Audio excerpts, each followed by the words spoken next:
ओम शांति। आज ज्ञान सूर्य शिव बाबा आए हैं हम बच्चों को देही अभिमानी बनाने। बाबा कहते अभी तक तुम आसुरी कुल के थे, आसुरी संप्रदाय के थे, अभी तुम ईश्वरीय संप्रदाय के बने हो। बाबा का परिचय मिलने से, बाबा की श्रीमत का पालन करने से बाबा कहते आप ईश्वरीय संप्रदाय के बने हो। आपको परिचय मिला है, आप बाबा के बने हो, अभी तुम जागे हो, तो बाबा कहते अभी दूसरों को जगाने की सर्विस में लगना है। देही अभिमानी होकर सर्विस करेंगे तभी तो तीर लगेगा ना। इसलिए बाबा कहते पहले खुद पर पुरुषार्थ करना है, आत्म अभिमानी होकर रहना है। अपने को आत्मा समझकर एक शिव बाबा को याद करेंगे तभी आगे सर्विस में लग पाएंगे ना, तभी किसी को तीर लगेगा। आज 28 फरवरी 2026 की साकार मुरली में बाबा ने हम बच्चों को पूरी समझानी दी है कि कैसे हम अपने आप को कैसे पावन बनाएंगे, बाबा की श्रीमत का पालन करते कैसे आगे पावन बनेंगे, कैसे दूसरों को पावन बनने में सहायता करेंगे, मदद करेंगे और उनको भी पावन बनाएंगे। जैसे बाबा कहते हैं ना, अभी तुम जागे हो तो दूसरों को भी जगाओ। आज की मुरली के महावाक्य बड़े ध्यान से सुनेंगे। बाबा कहते मीठे बच्चे, तुम ईश्वरीय संप्रदाय के हो, तुम्हें ज्ञान सूर्य बाप मिला है, अभी तुम जागे हो तो दूसरों को भी जगाओ। प्रश्न है, अनेक प्रकार के टकराव का कारण तथा उसका निवारण क्या है? उत्तर है, जब देह अभिमान में आते हो तो अनेक प्रकार के टकराव होते हैं, माया की ग्रहचारी बैठती है। बाबा कहते देही अभिमानी बनो, सर्विस में लग जाओ, याद की यात्रा में रहो तो ग्रहचारी मिट जाएगी। बाबा की याद में रहेंगे, उस याद की यात्रा में रहेंगे तो बाबा कहते आपकी जो ग्रहचारी है ना वो मिट जाएगी। ओम शांति मीठे बाबा। बाबा कहते रूहानी बच्चों के पास बाप आए हैं श्रीमत देने व समझाने। ये तो बच्चे समझ गए हैं कि ड्रामा प्लान अनुसार सारा कार्य होना है, बाकी समय थोड़ा रहा है। इस भारत को रावणपुरी से फिर विष्णुपुरी बनाना है। अब बाप भी है गुप्त, पढ़ाई भी गुप्त है, सेंटर्स तो बहुत हैं, छोटे बड़े गांव में छोटे बड़े सेंटर्स हैं और बच्चे भी बहुत हैं। अब बच्चों ने चैलेंज तो दी है और लिखना भी है। जब कोई लिटरेचर बनाना है तो उसमें लिखना है, हम इस अपनी भारत भूमि को स्वर्ग बनाकर छोड़ेंगे। तुमको भी अपनी भारत भूमि बहुत प्रिय है, क्योंकि तुम जानते हो ये भारत ही स्वर्ग था। इनको 5000 वर्ष हुए हैं। भारत बहुत शानदार था, इनको स्वर्ग कहा जाता है। तुम ब्रह्म मुख वंशावली को ही नॉलेज है। इस भारत को श्रीमत पर हमको स्वर्ग जरूर बनाना है, सबको रास्ता बताना है और कोई खिटपिट की बात नहीं। आपस में बैठ राय करनी चाहिए कि इन प्रदर्शनी के चित्रों द्वारा हम ऐसी क्या एडवर्टाइजमेंट करें जो अखबार में भी चित्र दें। आपस में इस पर सेमिनार करना चाहिए। जैसे गवर्नमेंट के लोग आपस में मिलते हैं, राय करते हैं कि भारत को हम कैसे सुधारें। ये जो इतने मतभेद हो गए हैं, इनको आपस में मिलकर ठीक करें और भारत में शांति सुख कैसे स्थापन करें। उस गवर्नमेंट का भी पुरुषार्थ चलता है। तुम भी पांडव गवर्नमेंट गाई हुई हो, ये बड़ी ईश्वरीय गवर्नमेंट है ना। इनको वास्तव में कहा ही जाता है पावन ईश्वरीय गवर्नमेंट। पतित पावन बाप ही पतित बच्चों को बैठ पावन दुनिया का मालिक बनाते हैं। ये बच्चे ही जानते हैं। मुख्य है ही भारत का आदि सनातन देवी देवता धर्म। ये भी बच्चे जानते हैं, ये है रुद्र ज्ञान यज्ञ। रुद्र कहा ही जाता है ईश्वर बाप को, शिव को गाया हुआ है। बरोबर बाप ने आकर रुद्र ज्ञान यज्ञ रचा, माना शिव बाबा ने ही तो आकर रुद्र ज्ञान यज्ञ रचा है ना। उन्होंने तो टाइम लंबा चौड़ा दे दिया है। अज्ञान नींद में सोए हुए हैं, अभी तुमको बाप ने जगाया है। अभी शिव बाबा ने ही तो हमको जगाया है ना, तुमको फिर औरों को जगाना है। बाबा कहते जैसे शिव बाबा ने आकर ब्रह्मा बाबा में जैसे प्रवेश किया तो हमको ज्ञान मिला, तो हमको उन्होंने जगाया, तो बाबा कहते ऐसे ही अब आपने औरों को जगाना है। ड्रामा प्लान अनुसार तुम जगाते रहते हो। इस समय तक जिसने जैसे जैसे जितना जितना पुरुषार्थ किया है उतना ही कल्प पहले भी किया था। हाँ, युद्ध के मैदान में उतराव चढ़ाव तो होता ही है ना। कभी माया का जोर हो जाता है, कभी ईश्वरीय संतान का जोर हो जाता है, कभी कभी सर्विस बड़ी अच्छी तेजी से चलती है, कभी कहाँ बच्चों में माया के विघ्न भी पड़ जाते हैं। माया एकदम बेहोश कर देती है। लड़ाई का मैदान तो है ना, रावण माया राम की संतान को बेहोश कर देती है। लक्ष्मण के लिए भी कहानी है ना, बाबा कहते हैं लक्ष्मण के लिए भी कहानी है ना। तुम कहते हो सब मनुष्य कुंभकर्ण की नींद में सोए हुए हैं। तुम ईश्वरीय संप्रदाय ही ऐसे कहते हो। जिनको ज्ञान सूर्य मिला है और जाग उठे हैं वही समझेंगे। बाबा कहते तुम बच्चे ही समझोगे कि मनुष्य कुंभकर्ण की नींद में सोए हुए हैं। जिनको बाबा का ज्ञान मिला है वही इन बातों को समझ पाएंगे। मेरी विनम्र निवेदन है, जिन्होंने अभी तक बाबा का ज्ञान नहीं लिया है, अगर आप मुरली सुन रहे हैं तो आप प्लीज अभी ब्रह्मा कुमारी इस आश्रम में जाकर वहां पर जाकर इस बाबा के ज्ञान को समझिए। ये ज्ञान को जरूर धारण कीजिए, तभी आप इस महावाक्यों को, जो इन बाबा के द्वारा उच्चारण किए गए महावाक्य हैं, इनको बड़े इजीली और सहज तरीके से इनको समझ पाएंगे और मेडिटेशन को अपनी लाइफ में ले आएंगे। आगे बाबा कहते इसमें एक दो को कहने की भी कोई बात नहीं है। तुम जानते हो बरोबर हम ईश्वरीय संप्रदाय जागे हैं, बाकी दूसरे सब सोए हुए हैं। ये वह नहीं जानते कि परम पिता परमात्मा आ गया है बच्चों को वर्षा देने के लिए। बाबा कहते वे ये नहीं जानते कि परम पिता परमात्मा आ गया है बच्चों को वर्षा देने के लिए। ये बिल्कुल भूल गए हैं। बाप भारत में ही आते हैं, आकर भारत को स्वर्ग का मालिक बनाते हैं। भारत स्वर्ग का मालिक था, इसमें कोई संशय नहीं। परम पिता परमात्मा का जन्म भी यहाँ ही होता है। शिव जयंती मनाते हैं ना, जरूर उसने आकर कुछ तो किया होगा ना। बुद्धि कहती है जरूर आकर स्वर्ग की स्थापना की होगी, प्रेरणा से थोड़ी स्थापना होगी। यहाँ तो तुम बच्चों को राजयोग सिखाया जाता है, याद की यात्रा समझाई जाती है। प्रेरणा से कोई आवाज होता ही नहीं। समझते हैं, शंकर की भी प्रेरणा होती है, तब वे यादव मूसल आदि बनाते हैं, परंतु इसमें प्रेरणा की तो कोई बात ही नहीं। तुम समझ गए हो, उन्हों का पाठ है ड्रामा में ये मूसल आदि बनाने का, प्रेरणा की बात नहीं है। ड्रामा अनुसार विनाश तो जरूर होना ही है। गाया हुआ है महाभारत लड़ाई में मूसल काम आए, तो जो पास्ट हो गया वह फिर रिपीट होगा। बाबा कहते तो जो पास्ट हो गया है वह फिर रिपीट होगा। तुम गारंटी करते हो हम भारत में स्वर्ग स्थापन करेंगे जहाँ एक धर्म होगा। तुम ऐसे नहीं लिखते हो कि अनेक धर्म विनाश होंगे। बाबा कहते तुम ऐसे नहीं लिखते हो कि अनेक धर्म विनाश होंगे, वह तो चित्र में लिखा हुआ है। स्वर्ग की स्थापना होती है तो दूसरा कोई धर्म नहीं होता। जब बाबा कहते स्वर्ग की स्थापना होती है उस समय कोई भी और धर्म नहीं होता, एक ही धर्म होता है ना, आदि सनातन देवी देवता धर्म। अभी तुमको समझ में आता है। सबसे बड़ा पाठ है शिव का, ब्रह्मा का और विष्णु का। ब्रह्मा सो विष्णु, विष्णु सो ब्रह्मा। ये तो बड़ी गुह्य बातें हैं। विष्णु से ब्रह्मा कैसे बनते हैं, ब्रह्मा से विष्णु कैसे बनते हैं, ये सेंसिबल बच्चों की बुद्धि में झट आ जाता है। ये सेंसिबल बाबा कहते बच्चों की बुद्धि में झट आ जाता है, क्योंकि बाबा ने ये सारा पूरा ज्ञान दे दिया है ना कि विष्णु से ब्रह्मा कैसे बनते हैं। 5000 वर्ष लगते हैं, लेकिन ब्रह्मा से विष्णु 1 सेकंड में।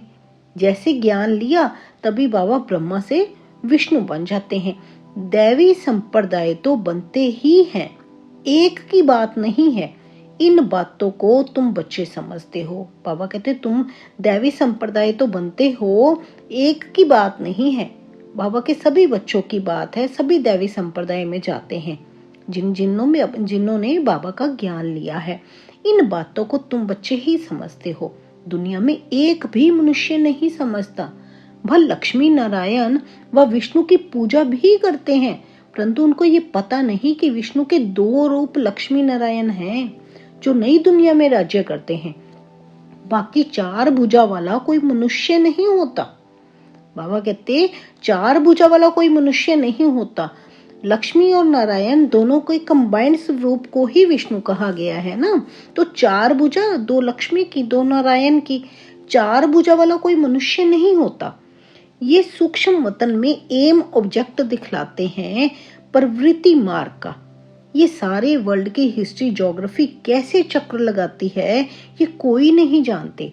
बाप को ही नहीं जानते तो बाप की रचना को कैसे जान सकते हैं। बाबा कहते बाप को ही नहीं जाना तो बाबा की रचना को कैसे जानेंगे। बाप ही रचना के आदि मध्य अंत का नॉलेज बताते हैं। ऋषि मुनि भी कहते थे हम नहीं जानते हैं। बाप को जान जाएं तो रचना के आदि मध्य अंत को भी जान जाएं। बाप कहते हैं मैं एक ही बार आकर तुम बच्चों को भी सारी नॉलेज समझाता हूँ, फिर आता ही नहीं हूँ। एक ही बार बाबा आते हैं ना, सबको नॉलेज समझाते हैं, फिर बाबा कल्प के अंत में फिर संगम युग पर ही आते हैं। फिर बाबा कहते फिर मैं बीच में नहीं आता। तो रचता और रचना के आदि मध्य अंत को जाने ही कैसे, क्योंकि बाबा बाद में तो आएंगे नहीं। अभी जब आए हैं तो अभी ही बाबा सारी नॉलेज देते हैं। तो बाबा कहते अगर अभी नहीं समझे तो फिर आप कैसे जानेंगे। बाप स्वयं कहते हैं मैं सिवाय संगम युग के कभी आता ही नहीं हूँ। मुझे बुलाते भी संगम पर है। पावन सत्युग को कहा जाता है, पतित कलयुग को कहा जाता है। तो जरूर मैं आऊंगा पतित दुनिया के अंत में ना। कलयुग के अंत में आकर पतित से पावन बनाते हैं। सत्युग आदि में पावन है। सत्युग है वो आदि में होता है, सबसे शुरुआत में सत्युग होता है। तो बाबा कहते वो पावन है। ये तो सहज बात है ना। मनुष्य कुछ भी समझ नहीं सकते कि पतित पावन बाप कब आएंगे। अभी तो कलयुग का अंत कहेंगे। अगर कहते हैं कलयुग में अर्जुन 40,000 वर्ष पड़े हैं तो और कितना पतित बनेंगे, कितना दुख होगा। सुख तो होगा ही नहीं। कुछ भी मालूम ना होने के कारण बिल्कुल ही घोर अंधेरे में है। बाबा कहते अभी इतना दुख हो चुका है तो अभी अगर 40,000 वर्ष और पड़े हैं तो और कितना दुख होगा। फिर तो सुख होगा ही नहीं। कुछ भी मालूम नहीं है, बिल्कुल घोर अंधेरे में है। तुम समझ सकते हो तो बच्चों को आपस में मिलना है, चित्रों पर अच्छी रीति समझाना होता है। ये भी ड्रामा अनुसार चित्र आदि सब निकाले हैं। बच्चे समझते हैं जो समय पास होता है हूबहू ड्रामा चलता रहता है। बच्चों की अवस्थाएं भी कभी नीचे कभी ऊपर होती रहेंगी। बड़ी समझने की बातें हैं। कभी कभी ग्रहचारी आकर बैठती है तो उनको मिटाने के लिए कितने प्रयत्न करते हैं। कभी कभी बाबा कहते ग्रहचारी बैठती है, माना माया की चपेट लगती है। जब माया की उसमें पकड़ में आ जाते हैं तो बाबा कहते कितने प्रयत्न करते हैं उसको मिटाने के लिए। बाबा घड़ी घड़ी कहते हैं बच्चे तुम देह अभिमान में आते हो इसलिए टक्कर होता है, इसमें देही अभिमानी बनना पड़े। बाबा कहते अगर मेरे बने हो फिर भी आप देह अभिमान में कभी आ जाते हो तब टक्कर होता है। इसमें तो आपको देही अभिमानी बनना पड़े। बच्चों में देह अभिमान बहुत है। तुम देही अभिमानी बनो तो बाप की याद रहेगी और सर्विस में उन्नति करते रहेंगे। बाबा बच्चों को समझा रहे हैं, हम बच्चों के लिए बहुत अच्छी समझाने दे रहे हैं। जो सबसे मेन पॉइंट है कि बाबा कहते देह अभिमान में नहीं रहना है, आपने देही अभिमानी बनना है, माना आत्म अभिमानी होकर चलना है। तो बाप की याद भी रहेगी और सर्विस में उन्नति भी करते रहेंगे। ऊंच पद जिनको पाना है वे सदैव सर्विस में लगे रहेंगे। तकदीर में नहीं तो फिर तदबीर भी नहीं होगी। खुद कहते हैं बाबा, हमको धारणा नहीं होती, बुद्धि में नहीं बैठता। जिनको धारणा होती है तो खुशी भी बहुत होती है। समझते हैं शिव बाबा आया हुआ है। अब बाप कहते हैं बच्चे, तुम अच्छी रीति समझकर फिर औरों को समझाओ। बाबा कहते, अब तुम अच्छी रीति समझकर औरों को समझाओ। कोई तो सर्विस में ही लगे रहते हैं, पुरुषार्थ करते रहते हैं। ये भी बच्चे जानते हैं, जो सेकंड गुजरता है वह ड्रामा में नूंद है, फिर ऐसे ही रिपीट होगा। बच्चों को समझाया जाता है। बाहर भाषण आदि पर तो अनेक प्रकार के नए आते हैं सुनने के लिए। तुम समझते हो, गीता वेद शास्त्र आदि पर कितने मनुष्य भाषण करते हैं। उनको कोई ये थोड़ी पता है कि यहाँ ईश्वर अपना और अपनी रचना के आदि मध्य अंत का राज समझाते हैं। बाबा कहते, बाहर किसी को थोड़ी ना पता है। जब तक उनको आप बताएंगे नहीं, उनको परिचय ही नहीं होगा, उनको क्या पता यहाँ पे ईश्वर खुद आते हैं अपना और अपनी रचना के आदि मध्य अंत का राज समझाने। रचयिता ही आकर सारा ज्ञान सुनाते हैं। त्रिकालदर्शी बनाना ये बाप का ही काम है। शास्त्रों में ये बातें हैं नहीं, ये नई बातें हैं। बाबा बार बार समझाते हैं। कहाँ भी पहले पहले ये समझाओ कि गीता का भगवान कौन है, श्री कृष्ण या निराकार शिव। ये बातें प्रोजेक्टर पर भी तुम समझा नहीं सकेंगे। प्रदर्शनी में चित्र सामने रखा है, उस पर समझाकर तुम पूछ सकते हो। बाबा कहते, प्रदर्शनी में जो चित्र सामने रखा है उस पर समझाकर तुम पूछ सकते हो। अब बताओ, गीता का भगवान कौन, ज्ञान सागर कौन है? श्री कृष्ण को तो कह नहीं सकेंगे। पवित्रता, सुख शांति का सागर, लिबरेटर, गाइड कौन है? बाबा कहते, ऐसे ऐसे प्रश्न पूछने हैं। पहले पहले तो लिखाना चाहिए, फॉर्म भराना चाहिए, फिर सबसे सही लेनी चाहिए। माना पहले उनसे लिखवाना चाहिए, फॉर्म भराना चाहिए, फिर सबसे सही लेनी चाहिए। माना फिर उनकी पूरी आगे आप बात उनसे पूछ सकते हैं, राय ले सकते हैं, उनका क्या कहना है। चिड़ियाओं का आवाज हुआ, देखो कितना झगड़ती हैं। तभी चिड़िया की आवाज हुई होगी। बाबा कहते, देखो कितना झगड़ती हैं। इस समय सारी दुनिया में लड़ाई झगड़ा ही है। मनुष्य भी आपस में लड़ते रहते हैं। मनुष्य में ही समझने की बुद्धि है। 5 विकार भी मनुष्य में गाए जाते हैं। जानवरों की तो बात ही नहीं। ये है विशेष वर्ल्ड। वर्ल्ड मनुष्यों के लिए ही कहा जाता है। कलयुग में है आसुरी संप्रदाय। कलयुग में बाबा कहते आसुरी संप्रदाय है ना, सतयुग में है दैवी संप्रदाय। अभी तुमको इस सारे कंट्रास्ट का पता है, तुम सिद्ध कर बता सकते हो। सीढ़ी में भी बड़ा क्लियर दिखाया हुआ है, नीचे है पतित, ऊपर में है पावन। इनमें बड़ा क्लियर है। सीढ़ी ही मुख्य है, उतरती कला और चढ़ती कला, ये सीढ़ी बड़ी अच्छी है। इनमें ऐसा क्या डालें जो मनुष्य बिल्कुल अच्छी रीति समझ जाएं कि बरोबर ये पतित दुनिया है। पावन दुनिया स्वर्ग थी, यहाँ सब पतित हैं, पावन एक भी हो नहीं सकता। रात दिन ये ख्यालात चलना चाहिए। आत्म प्रकाश बच्चा लिखता है, बाबा ये चित्र बनाएं। बाबा कहते हैं भल बनाओ। आत्म प्रकाश बच्चा और बाबा के अनन्य बच्चे वो बाबा कहते पूछते हैं कि बाबा ये चित्र बनाए। बाबा कहते हैं भल विचार सागर मंथन कर कोई भी चित्र बनाओ, परंतु सीढ़ी बड़ी अच्छी बननी चाहिए। माना सीढ़ी का चित्र बहुत अच्छा बनना चाहिए। इस पर बहुत समझा सकते हैं। 84 जन्म पूरे कर फिर पहला नंबर जन्म लिया है, फिर उतरती कला से चढ़ती कला में जाना पड़े। इसमें हर एक का विचार चलना चाहिए। पहले बाबा कहते जब सतयुग में होते हैं, अभी चढ़ती कला है क्योंकि अभी सतयुग आना है। जब सतयुग में पहला जन्म हो जाता है पहले नंबर पर, उसके बाद जो श्री कृष्ण का जैसे पहला जन्म है, उसके बाद वो उतरती कला में आते हैं। क्योंकि जब पहला जन्म खत्म हुआ उसके बाद दूसरा आता तो धीरे धीरे कलाएं कम होती जाती है ना। तो बाबा कहते फिर उतरती कला में आते हैं, उतरती कला से फिर दोबारा चढ़ती कला में जाना पड़े। ये चक्र फिरता ही रहता है। इसमें हर एक का बाबा कहते विचार चलना चाहिए, नहीं तो सर्विस कैसे कर सकेंगे। अगर विचार सागर मंथन ही नहीं चलेगा तो बाबा कहते सर्विस कैसे कर सकेंगे। चित्रों पर समझाना बहुत सहज होता है।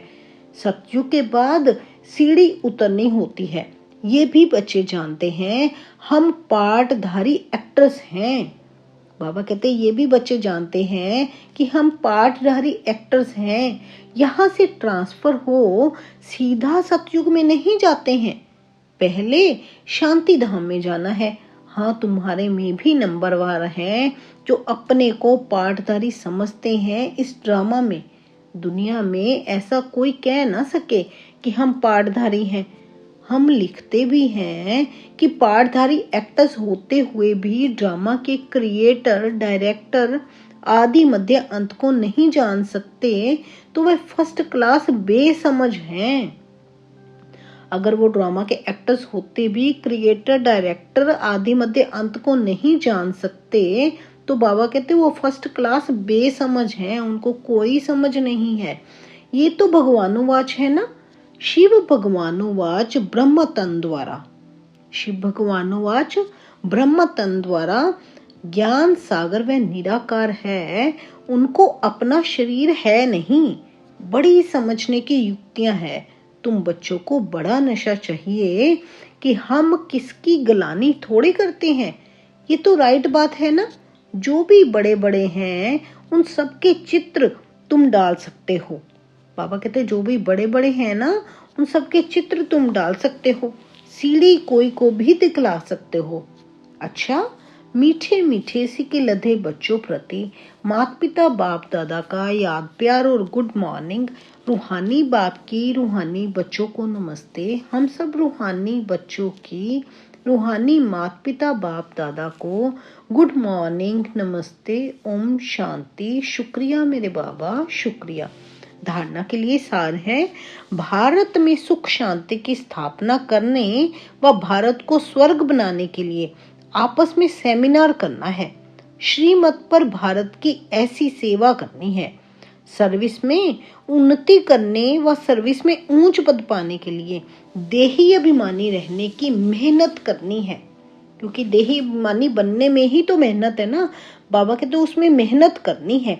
ज्ञान का विचार सागर मंथन करना है। ज्ञान का जो बाबा हमें रोज ज्ञान देते हैं मुरलियों में, तो बाबा कहते हैं इस ज्ञान का विचार सागर मंथन करना है। वरदान है हम बच्चों के प्रति आज की मुरली में। बाबा कहते पवित्रता के आधार पर सुख शांति का अनुभव करने वाले नंबर 1 अधिकारी भव। पवित्रता के आधार पर सुख शांति का अनुभव करने वाले नंबर 1 अधिकारी भव। जो बच्चे पवित्रता की प्रतिज्ञा को सदा स्मृति में रखते हैं उन्हें सुख शांति की अनुभूति स्वतः होती है। पवित्रता का अधिकार लेने में नंबर 1 रहना अर्थात सर्व प्राप्तियों में नंबर 1 बनना, इसलिए पवित्रता के फाउंडेशन को भी कभी कमजोर नहीं करना, तब ही लास्ट सो फास्ट जाएंगे। इसी धर्म में सदा स्थित रहना है। कुछ भी हो जाए, चाहे व्यक्ति, चाहे प्रकृति, चाहे परिस्थिति कितना भी हिलाए, लेकिन धरत पर ये धर्म न छोड़िए। अगर एक बार बाबा का हाथ पकड़ लिया तो बाबा कहते भी धर्म नहीं छोड़ना है, बाबा को नहीं छोड़ना है। क्योंकि कैसी भी परिस्थिति आए, कैसे भी कोई व्यक्ति आए, प्रकृति का कोई भी पेपर आए, तो एक बाबा को साथ में लेकर चलेंगे तो कभी भी हलचल में नहीं जाएंगे। अचल अडोल होकर रहना है। स्लोगन है, व्यर्थ से इनोसेंट बनो तो सच्चे सच्चे सेंट बन जाएंगे। मना सच्चे सच्चे संत बन जाएंगे अगर व्यर्थ से इनोसेंट रहेंगे तो। अव्यक्त इशारे हैं, एकता और विश्वास की विशेषता द्वारा सफलता संपन्न बनो। बाप दादा चाहते हैं कि हर बच्चा एक रस श्रेष्ठ स्थिति के आसनधारी, एकांतवासी, अशरीरी एकता स्थापक, एक नामी इकानामी का अवतार बने। बाबा कहते कि एक नामी का अवतार बने, एक दो के विचारों को समझ, सम्मान दे, एक दो को इशारा दे, लेन देन कर आपस में संगठन की शक्ति का स्वरूप प्रत्यक्ष करो, क्योंकि आपके संगठन के एकता की शक्ति सारे ब्राह्मण परिवार को संगठन में लाने के लिए निमित्त होगी। क्योंकि बाबा कहते आपके ही तो संगठन की शक्ति सारे ब्राह्मण परिवार को संगठन में लाने के निमित्त बनेगी। इसलिए बाबा कहते हैं ना, मेरा तो हर एक बच्चा यूनिक बच्चा है, हर एक मेरा लाडला बच्चा है, तो हर एक में ही अपनी अपनी क्वालिटी है। इसलिए बाबा कहते अपने आप को पहचानो और देही अभिमान में कभी नहीं आना है। देह अभिमान को बिल्कुल छोड़ना है, तभी माया की ग्रहचारी खत्म होगी। तो आपने देही अभिमानी बनना है, बाबा की याद में रहना है और सर्विस में लग जाना है। अभी अपने ऊपर ध्यान देते बाबा के महावाक्यों को पूरा, बाबा कहते हैं ना, विचार सागर मंथन करेंगे, तभी तो पॉइंट्स बुद्धि में बैठेगी ना। तो हर पॉइंट को, जो भी पॉइंट आपको टच करता है, उसके पूरे विचार सागर मंथन में जाना है, उसको अच्छे से समझना है कि बाबा ने आज मेरे लिए क्या कहा है। आज बाबा ने स्पेशली सर्विस के लिए बोला है कि जितना हो सके आप जागे हो तो आपने औरों को जगाने की सर्विस में लग जाना है। तो बाबा की याद में सर्विस में लगना है और बाबा को साथ लेकर चलना है कि बाबा आप ही चलाने वाले हो और आप ही मुझे चलाएंगे। बाबा की याद में चलेंगे। अच्छा जी, शुक्रिया मेरे बाबा, शुक्रिया। ओम शांति, ओम शांति।